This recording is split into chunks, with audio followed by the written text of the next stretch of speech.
সকালের জলখাবারে বা বাচ্চাদের স্কুলের টিফিনে চটজলদি কী বানিয়ে দেওয়া যেতে পারে এই চিন্তা অনেকেরই থাকে। আর তাই আজ আমি তোমাদের সাথে এমনই একটা গোলা রুটির রেসিপি শেয়ার করব, যেটা যেমন হেলদি তেমনি টেস্টিও।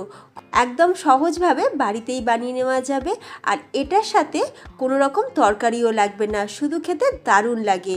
নমস্কার, বেঙ্গলি পাকশালায় তোমাদের সকলকে স্বাগত। চলো তাহলে দেখে নেওয়া যাক আজকের এই দারুণ স্বাদে গোলা রুটির রেসিপি। তো প্রথমেই দেখিয়ে দিচ্ছি যে গোলা রুটির মধ্যে আমরা কি কি দেব। এখানে নিয়েছি কুচনো পেঁয়াজ, একটা বড় সাইজের, একটা মিডিয়াম সাইজের কুচনো ক্যাপসিকাম, ধনেপাতা, কাঁচা লঙ্কা, অল্প সামান্য পরিমাণে আদা কুচি করে নেওয়া, আর নিয়েছি গোটা জিরে 1 চামচ, আজওয়াইন নিয়েছি 1 চামচ, আর পাওভাজি মশলা নিয়েছি 1 টেবিল চামচ। যদি পাওভাজি মশলা না থাকে তার পরিবর্তে কি দেবে সেটাও আমি তোমাদের বলে দেব। তবে তার আগে আমরা গোলা রুটির জন্য গোলাটাকে রেডি করে নেব। তো গোলা রেডি করার জন্য এখানে একটা বোলের মধ্যে নিয়ে নিচ্ছি একটা বড় বাটির 1 বাটি পরিমাণে ময়দা, আর তার সাথে দিয়ে দিলাম হাফ বাটি পরিমাণে বেসন। বেসন দিলে কিন্তু গোলা রুটির টেস্ট ভীষণ ভালো আসে। আর যেহেতু আমরা বেসন দিয়েছি তাই আজওয়াইনটা দিয়েছি, যাতে করে ডাইজেস্টেরও সুবিধা হবে আর টেস্টটাও কিন্তু বাড়বে। এরপর একে একে আমরা বাকি যে উপকরণগুলো রেখেছিলাম সেগুলো সব একসাথে দিয়ে দিলাম, দিয়ে এখন আমরা খুব ভালো করে মিক্স করে নেব। এবার বলে রাখি, পাওভাজি মশলা যদি না থাকে তাহলে তোমরা ম্যাগির ভেতরে যে টেস্ট মেকার থাকে তো সেই 1 প্যাকেট টেস্ট মেকার দিয়ে দিতে পারো। খুব ভালো করে মিক্স হয়ে গেছে। এরপর এর মধ্যে আমরা 2টো ডিম ফাটিয়ে দিয়ে দেব।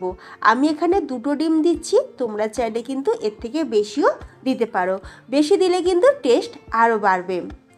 তো দেখো 2টো ডিম ফাটিয়ে দিয়ে দিলাম। এখন ডিমটাকে একটু ভালো করে মিশিয়ে নেব। তারপরে অল্প অল্প করে জল দিয়ে একটা পাতলা ব্যাটার রেডি করব। জল কিন্তু একবারে বেশি দিয়ে দেবে না, তাহলে ব্যাটারটা কতটা থিকনেস থাকবে সেটা কিন্তু তোমরা বুঝতে পারবে না। তাই অল্প অল্প করে জল দিয়ে একটা পাতলা ব্যাটার রেডি করে নিচ্ছি। পাতলা ব্যাটার রেডি করে নিচ্ছি এই কারণেই যাতে গোলা রুটিগুলো ভীষণই পাতলা হয়। কারণ দেখবে গোলা রুটি যদি মোটা হয় খেতে কিন্তু মোটেও ভালো লাগে না, কীরকম যেন একটা কাঁচা কাঁচা লাগে। তো ব্যাটারটাকে দেখো আমি পাতলা করে রেডি করে নিলাম।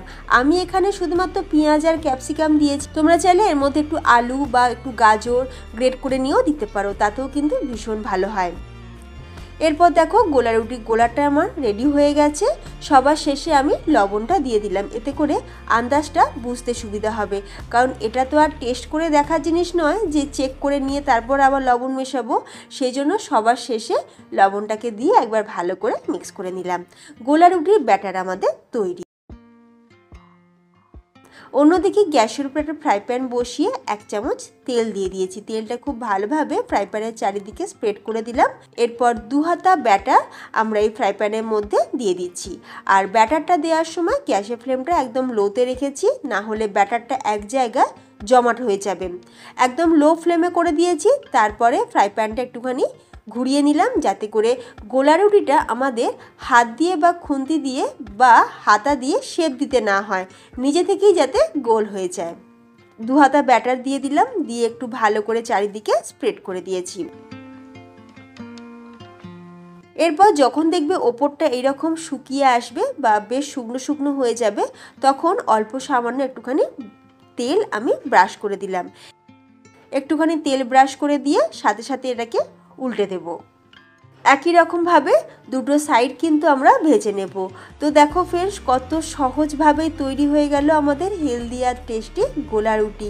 এইভাবে বাড়িতে একবার বানিয়ে দেখতে পারো। এর সাথে খাওয়ার জন্য কিন্তু বিশেষ কিছুই লাগে না, একটু টমেটো কেচাপের সাথে খেতে কিন্তু ভীষণ ভালো লাগে। এই প্রচণ্ড গরমে যখন কিচেনে বেশিক্ষণ দাঁড়িয়ে কিছু বানাতে ইচ্ছা করে না, তখন কিন্তু তোমরা চটজলদি এই জলখাবারটা বানিয়ে দেখতে পারো। বাচ্চা বড় সকলের কিন্তু খুব পছন্দ হবে। আর তোমরা দেখতেই পাচ্ছ কতটা পাতলা হয়েছে আর কতটা নরম আর ভীষণই সফট। দেখো ফ্রেন্ডস, 2টো সাইড দেখো দেখা যাচ্ছে, মানে এতটাই পাতলা হয়েছে। ব্যাটারটা যত পাতলা করবে গোলা রুটিগুলো কিন্তু তত বেশি পাতলা হবে। একে একে আমি সব কটা গোলা রুটি কিন্তু ভেজে নিলাম। তো দারুণ স্বাদের গোলা রুটি আমাদের তৈরি। তোমাদের কেমন লাগলো আজকের এই গোলা রুটির রেসিপিটি অবশ্যই আমাকে কমেন্টে জানিও।